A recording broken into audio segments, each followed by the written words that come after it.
YouTube channel. So we're going to kick things off now. So thank you all for signing in.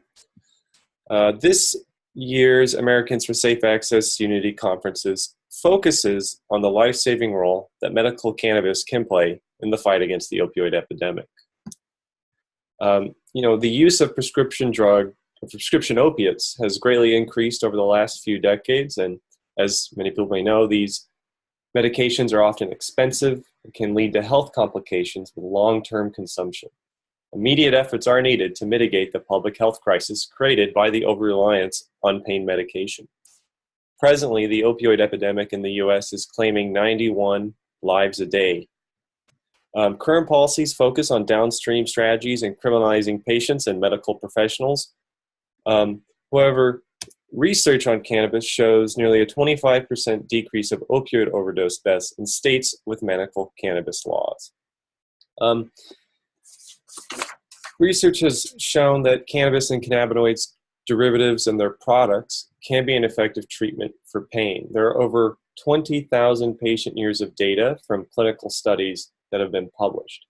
Similarly, a lethal toxic overdose of cannabis has never been achieved. And this is because the receptors for THC do not exist in the brainstem. Therefore, it's not possible to have respiratory depression. So also, furthermore, lifetime use of cannabis is not associated with morbidity, brain damage, or any sort of brain atrophy. Furthermore, in studies of patients who reduce their opioid use, there are improvements in scores of cognition, as well as mental health and wellness. So I want to take just a moment to do some housekeeping here. The Unity Conference is made possible from viewers like you, as well as a number of sponsors who pay for scholarship to send patients to talk to their elected officials. And we'll have David Mangone from Americans for Safe Access will be discussing our lobby day and what's happening federally. So a couple of our sponsors at the diamond level are Dr. Bronner's Magic All-in-One Soap, the International Cannabis and Cannabinoid Institute, Dioscorides, as well as the medical cannabis operation in Maryland known as Forward Grow. Additionally, Bluebird Cannabis, a Maryland-based dispensary, and 3C Cannabis Consulting have also sponsored this Unity Conference and helped sending, I believe, over 30 patients to attend and participate in this conference.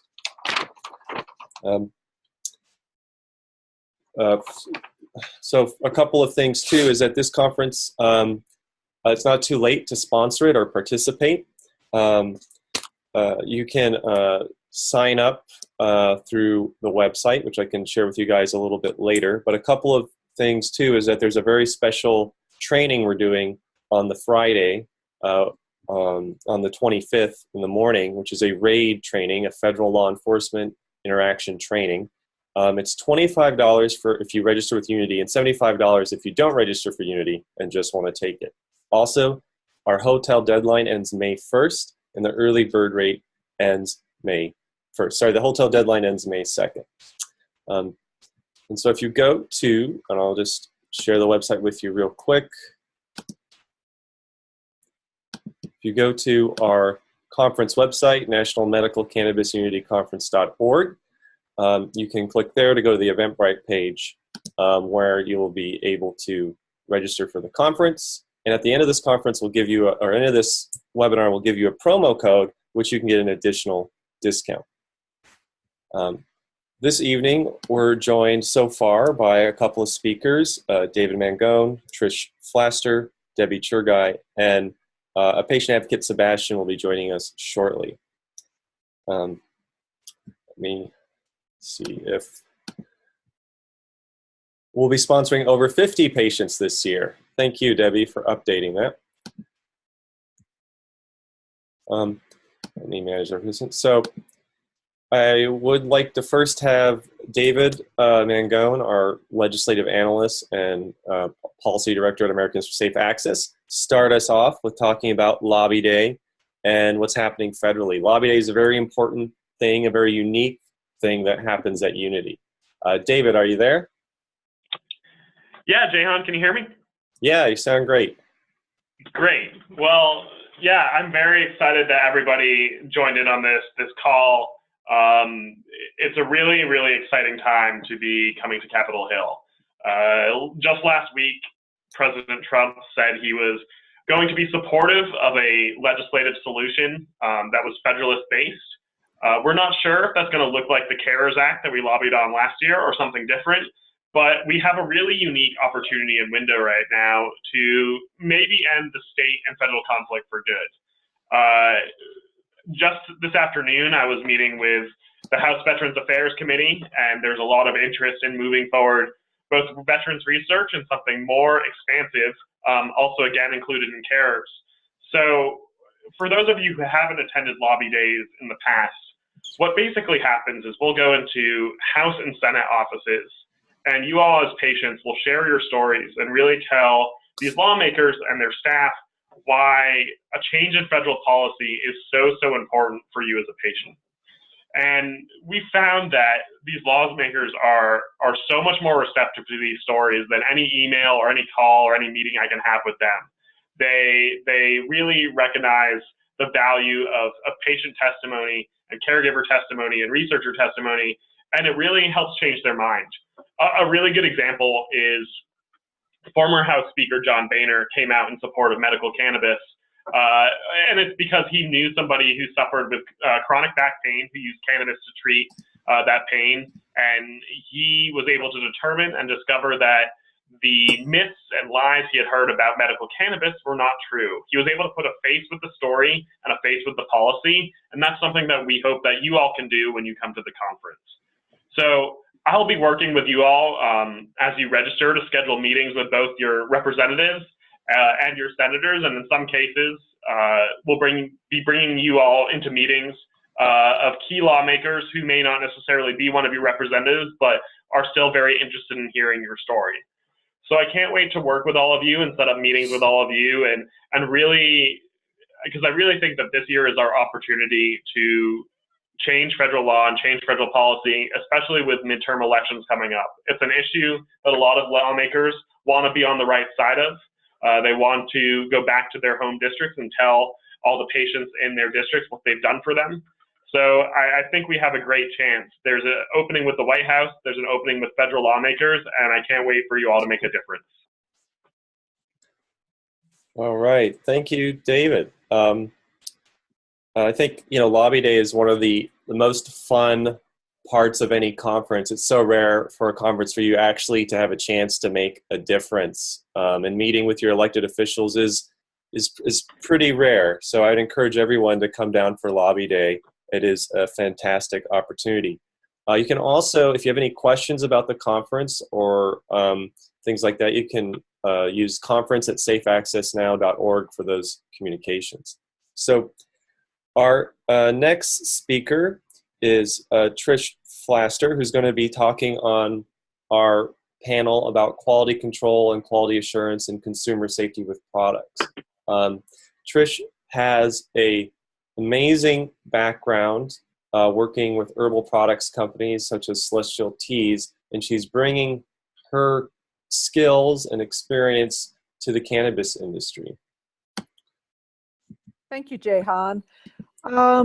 Not only did I work in the natural products industry and still do, but I also work for pharmaceutical companies. So I have a pretty broad understanding of the process of safety for consumers. And I think that the cannabis industry in particular is one where we have a much sharper trajectory. And so this quality control is so critical just because of what David and Jehan were saying, is that everyone's taking a look at us and they're looking for chances to unseat us. And so the quality control of our companies is of, I think, highest concern, and certainly for our consumers who are needing materials. And so I think we've made, being a Colorado resident, we've certainly made quite a bit of difference in establishing pesticide methodology, standard operating procedures, certainly looking at dosing and making sure there's been adequate labeling of materials.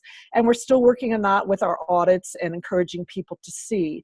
There is a very strong group of people within this industry that feel that they know a lot and yet when you get into their facilities, you realize they're still learning about how to take care of that. But there's enough people who are soliciting ASA's support and needing our support, needing our auditing and pre-auditing, advising them on, what kind of methodologies we need.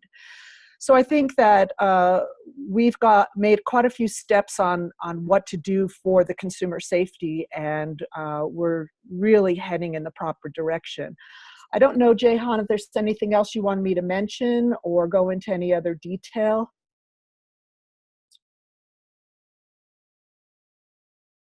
Well, since you asked, yes. I would say, what are a couple questions that every patient should ask their provider about the quality of their medicine?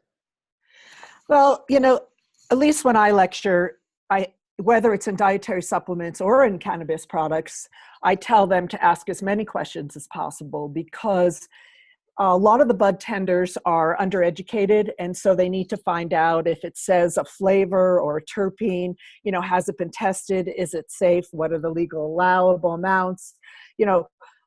Letting them find out what is safe, what products they should be buying. Was it tested for pesticides? Was it tested for fungicides? And where is that dated?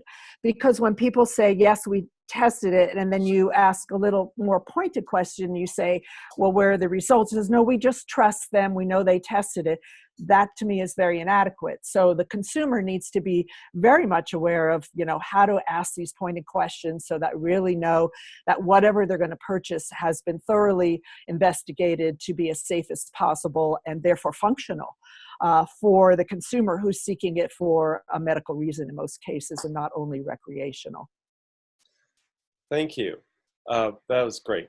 And I just want to remind everyone, if you're on a computer and watching this, you can use the chat box to submit questions for our participants. So before I go on, thank you, Trish, again, and David. Before I go on, I wanted to just take a moment to read one or two pieces of fan mail we got regarding this webinar. Two participants who couldn't make it. One is Dr. Deborah Kimless, who said, in this rapidly evolving industry, I commend ASA for being the reliable resource for smart, current, and factual information.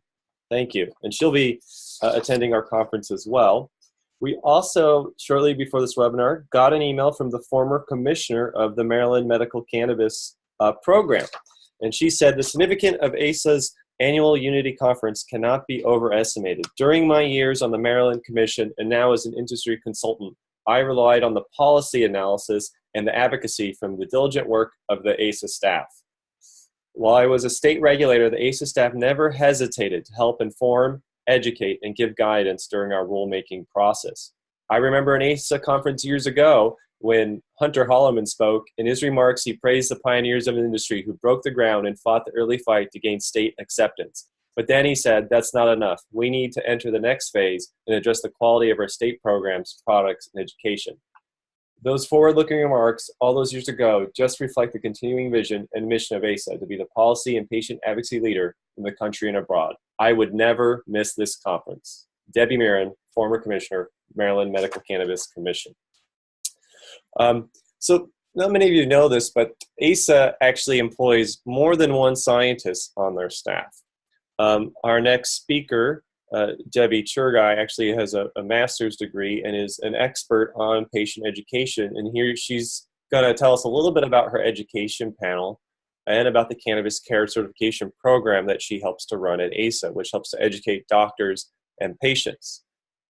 Debbie, are you on the line? I'm here. Can you hear me? Yes. Okay, great. Thanks for that lovely introduction.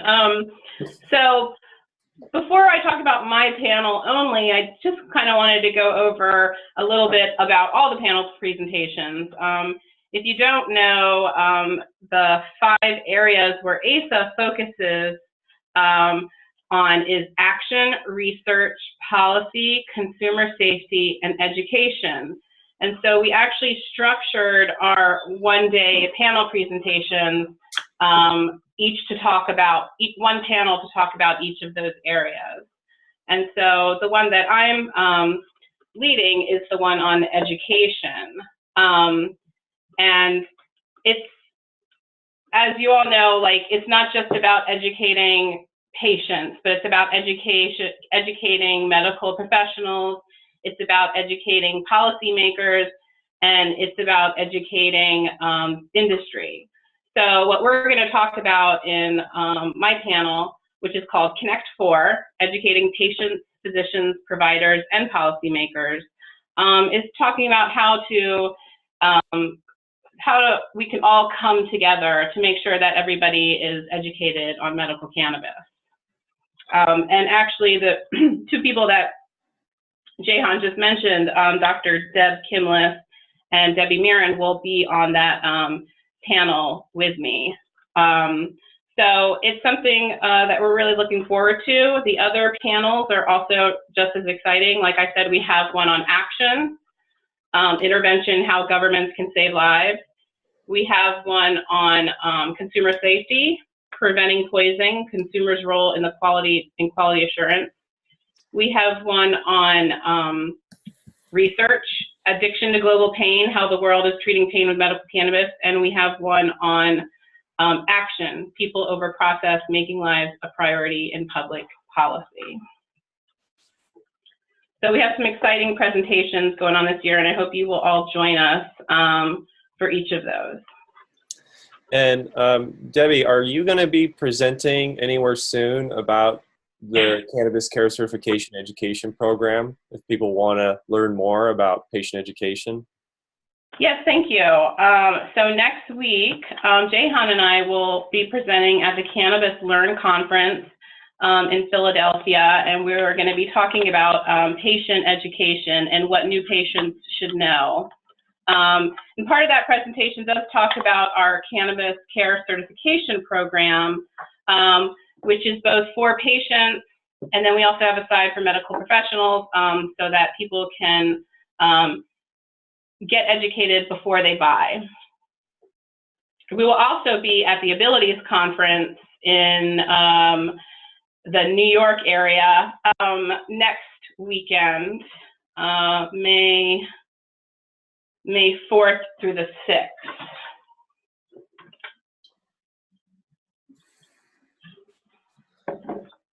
All right. So, looking at your panel, Debbie, I'm just wondering, do you have to be a doctor or medical director to be on your panel?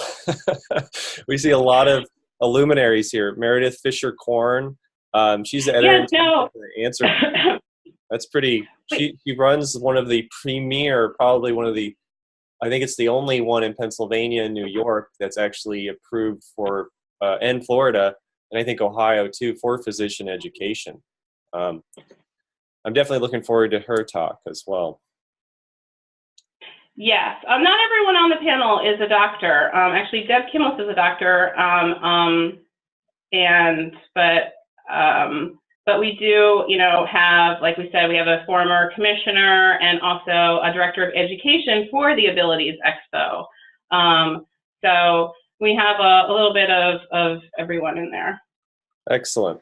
And you also mentioned the Addiction to Global Pain panel, and I also want to draw people's attention here because there are two speakers in particular that are just going to be fantastic. One is Dr. Ethan Russo, who was the senior medical advisor for GW Pharmaceuticals. He now is the director of research at the International Cannabis and Cannabinoid Institute, one of the supporters of the ASA conference.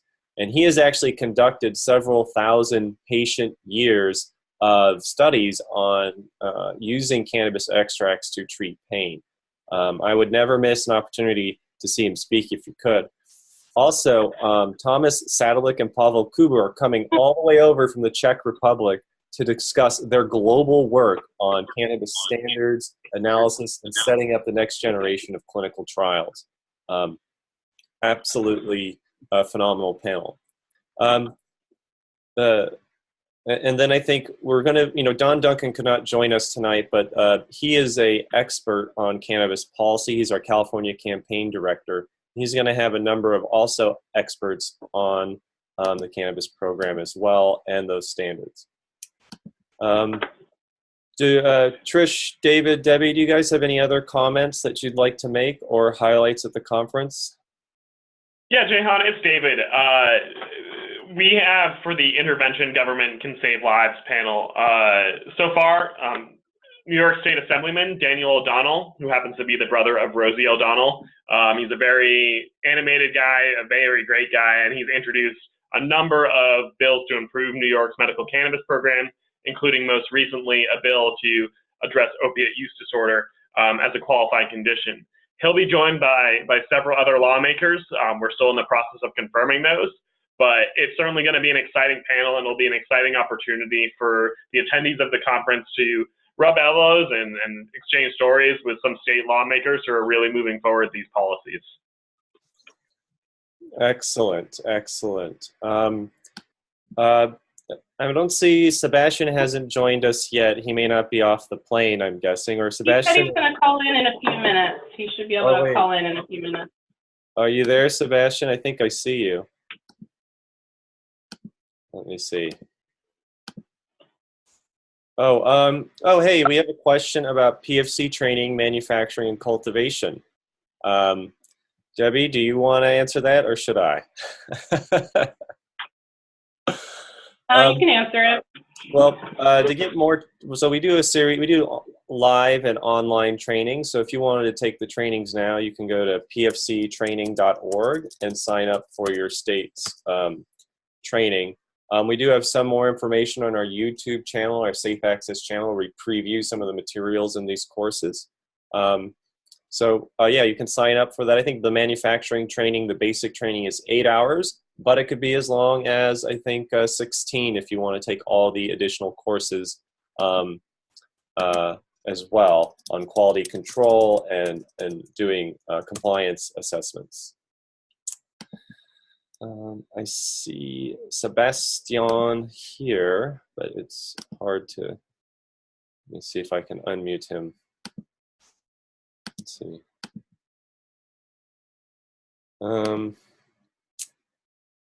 Yeah, okay. Well, we're waiting for one more person to log in. I think I see him here, but I don't see him. Can I say something real quick before Sebastian gets on? I also wanted to mention, although we are not having a PFC training at the conference, normally we have some courses. We are actually on Friday, May 25th, and I'm sorry, Jehan was probably going to talk about this later, but in the morning we're having a PFC course, Federal Law Enforcement Interaction and Raid Preparedness Training. It is a little extra, but it's only $25 to attend if you come to the Unity conference. But if you don't register for Unity, just want to come for that conference, or if you want to send your staff, it's $75. And I think it'll be a really interesting training, and I think Jehan might talk a little bit about it a little bit later, but I just wanted to mention that since technically that is one of our PFC courses. Yeah. And you're getting it for a great price. Yeah. And as we mentioned, earlier, you can add it to when you check out to buy the conference, you can, to register for the conference, you can register for that course. And the RAID training is actually the oldest training that ASA has ever given. It's actually the first training we developed. And now, thanks to the extensive resources that have been fought in or spent on the drug war, we have a lot of videos of raids now, and we can actually walk people through how to respond and how not to respond when law enforcement shows up at your door. So not only will we teach you how to be savvy with police and law enforcement and even the health inspector, but we'll also dissect raids for you and break them down for you for the tactics they use. And you see actually videos of how staff responds, how ASA activists respond, and how to handle what would normally be a chaotic situation and really make it less chaotic. And this is a training we've done all over the country. Just a couple weeks ago, we were actually doing this in stores that sell CBD products, as well as dispensaries, to prepare them for uncertain times with an uncertain administration. So I'm just going to take a moment, since you guys have all been patiently waiting, I want to share with you what you all logged on for. And I'll show it again too, but if you register for the conference, you can use the promo code at checkout, Unity Webinar, capital U, capital W, Unity Webinar. This is only for you guys on this program, and so you'll be able to get a discount as well. Debbie, do you know how much that discount is for? $25. Oh my gosh, it basically is the cost of the RAID training. So you could sign up and basically get the RAID training for free. It's an extra course. We have people who work at dispensaries and medical cannabis operations actually coming just for the RAID training because they can't stay for the conference. So it'd also be a good chance to network with various people, elected officials, cannabis operators, and really anyone who's interested in how to continue to enjoy the legal protections of being a medical cannabis provider or patient or caregiver. And just FYI, when you do use the code, when you click on tickets, on the top right, before you even click which ticket you want, top right corner, it says enter promotional code, and you can enter it there before you, obviously before you purchase your ticket. Okay, excellent.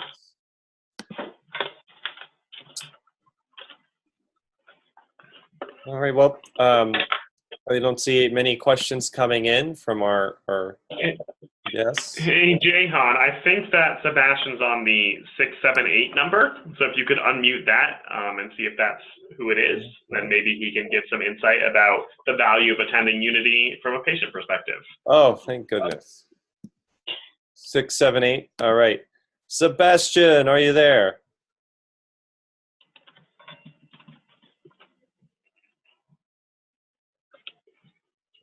All right, 678, I've unmuted you. Take your time, it's okay. All right, sorry about the technical difficulties, folks. It may not be Sebastian, but I looked it up and it said that's the greater metropolitan Atlanta area. So Sounds like him. Sounds like it might be him. So maybe he's muted his phone as well. So as you can see, most of us on the webinar are over 30, so that's why we have difficulty with technology. Sorry, it's a bad joke. Okay. Well, Sebastian's on the webinar, but he can hear us. Okay. But we can't hear him for some reason. You sure you're on the right one? Yeah, yeah, I'm pretty sure. We should be able to hear it. Give it. Text me what you want to say, Sebastian. I'll be your voice. See, we're a team here at the ASA headquarters. He says the ASA conference is awesome. No, I'm just kidding. But yeah,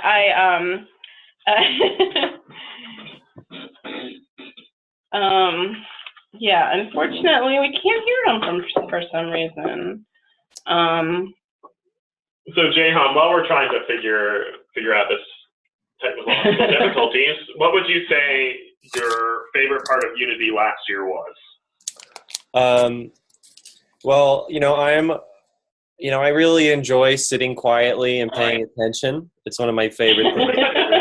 And so I enjoyed a lot of the extra courses that were offered in addition to the regular content. And I got to say, it was really great to see so many speakers that I only really get to see once a year because, if you go to a lot of other conferences, you see the same people over and over again who, really don't contribute that much, I feel, to policy and to making the world a better place for medical cannabis patients in particular, focusing on, we're a patient-focused organization. And another thing, is that a lot of our speakers, almost all of them, are very approachable. And, they'll answer your questions, they'll talk to you, even though they're cannabis research and policy rock stars. So it's always a joy to share the stage with them and interact with them.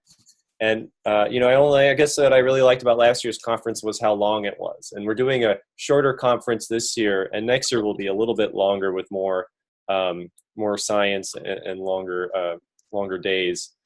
But I'm definitely, always a sucker for learning and training.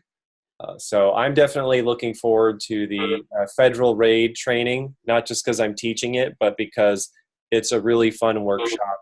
And every time I teach it, I learn new things, new tactics, new stories about people. And it's really great to help people learn how to empower themselves to make a difference and make the most out of their situation. I would like to add something, if you don't mind, Jehan, please. because last time, this is Trish, last time was my first attendance, and the thing that impressed me most was the state advocates.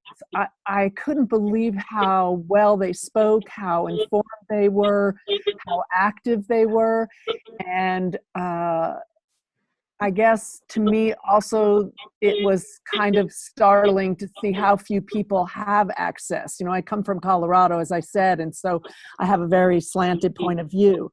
But with the folks that were there and talking about how they're organizing, I was quite impressed. And then, of course, being on the Hill, seeing them in action as well there. So it was really a powerful aspect to the meeting. Excellent. Thank you, Trish. And we're glad to have you as a speaker this year. So thank you. So I guess I'll throw the question to David and Debbie as well. What were your guys' favorite parts of Unity last year? Well, I had started at ASA about 3 weeks before Unity last year. So it was a really much of a whirlwind experience for me. But one thing that stuck with me, and I think will stick with me through the rest of my career, is just how nice everybody is. It's really nice to talk to patients and put faces to stories, and hearing those stories improves my advocacy, and me talking with them improves theirs. So it's really just sitting down and listening to everyone talking about how this issue affects them and their lives and their families. And when I have those stories, it gives me the fuel and energy to go, long hours, long days on the Hill, and go to offices that normally I don't ever think I would find myself in because I may politically disagree with them. But we can find common ground with the issue of medical cannabis, and it has become so much more easy for me to talk about and for me to advocate for with the backbone of these stories. So I just can't wait to hear more and see how people's stories have grown and progressed in the last year. Excellent. Debbie? Well, yeah, actually, we kind of joke that around here that we always seem to hire people right before Unity. I actually started just maybe 3 weeks before Unity 2 years ago at ASA. So, and then Marissa started just a few weeks ago before Unity left. So if you're looking for a job, it's a good time to come. No, I'm just kidding. But no, my favorite part also, I agree totally with what David said. Like, meeting people and hearing their stories is just like amazing. It was just this amazing experience. But one of my favorite parts is also the awards dinner. And it's a time where we present awards to people that have just made huge differences in our community for the last year.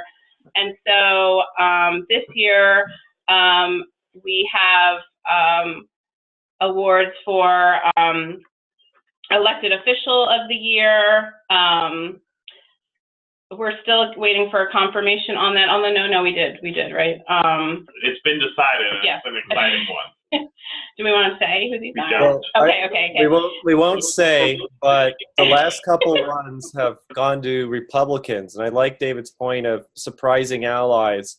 And a lot of champions of medical cannabis have actually been Republicans, like State Senator Fulmer received this award, and he really helped push medical cannabis and even managed in a very conservative state to get whole flower approved, which is no small feat in Pennsylvania. So I'm definitely interested to see who it is as well. Well, and we also have Patient Advocate of the Year, ASA Chapter Affiliate of the Year, Researcher of the Year, Medical Professional of the Year, Journalist of the Year, and our 2018 Courage Award Winner of the Year. And this year, we have something new, which we called our NPay Not Live Champion of the Year. And we've been posting these winners on our ASA social media pages, Facebook and Twitter. So if you want to see who the winners are, please check out those pages. I'll post the links up shortly to see who the winners are.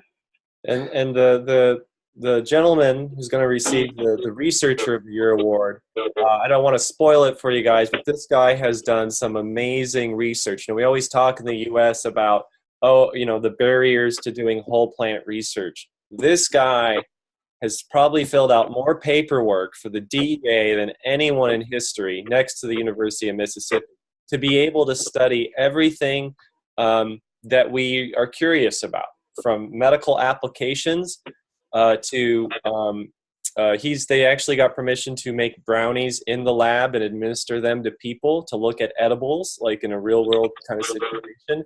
They studied whether or not you can fail a drug test if you're hotboxing in a room with people. And they literally created a see-through box where people would sit and smoke next to each other and to study what the effects are.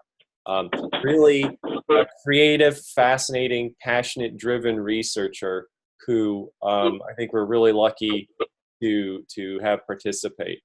So I think Debbie's point about the awards banquet is great, because it gets to highlight people who aren't necessarily in the forefront, who don't take the stage often, who aren't in the limelight, but are there churning out the data that helps to drive policy, churning out that information that informs regulators and helps to improve programs, and even helps to tell us what information is needed or missing.